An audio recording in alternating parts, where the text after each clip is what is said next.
নমস্কাৰ। আজি পাঠ কৰিবলৈ লৈছোঁ কবি পৰেশমল্ল বৰুৱাদেৱৰ কবিতা পুথি আৰণ্যকৰ এটি কবিতা। কবিতাৰ শিৰোনাম নদী। স্তব্ধ নিশাৰ তৰংগিত টোকৰত নিদ্ৰামুক্ত অন্ধকাৰ। উন্মুক্ত দুৱাৰমুখেৰে মই এটি অতৃপ্ত সৰীসৃপ প্ৰৱেশ কৰিলোঁ অন্ধকাৰত। বিস্ময়ৰ গভীৰতাত ডুবি গ'লোঁ বাকৰুদ্ধ মই। বিস্তীৰ্ণ কামনাৰে বিসংগ বস্ত্ৰৰ আঁচলৰ আহে আহে মিলি গ'লোঁ নিঃশব্দ সংগীতেৰে। ৰমণীয় নাৰীৰ দেহৰ কোমলতাৰ ঢৌ সাঁতুৰি সাঁতুৰি মোৰ সত্তা হেৰাই গ'ল কোমল ধূলি পানী আৰু পৰিশোধিত জলকণিকাৰ দৰে। বন্ধ কোঠালীৰ নিশ্বাসবিহীনতাৰ ভাৰসমতাৰে পিপাসাক্ত লোমৰন্ধ্ৰত স্পৰ্শাভূত এচাটি শীতল বতাহ।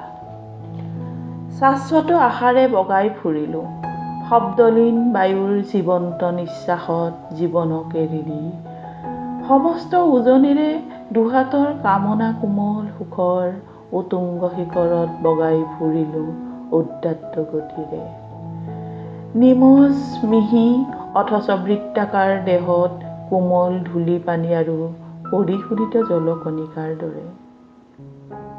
লুণীয়া লুণীয়া গন্ধেৰে বাষ্পায়িত হোৱা দূৰৰ সংগীৰ আকৰ্ষণত তীব্ৰ উৎকণ্ঠাৰে বগাই ফুৰিলোঁ ৰাজহংসৰ সংগীত ধ্বনিৰে ছন্দায়িত উজ্জ্বল গভীৰতৰ পদ্মভৰা হ্ৰদৰ বুকুত।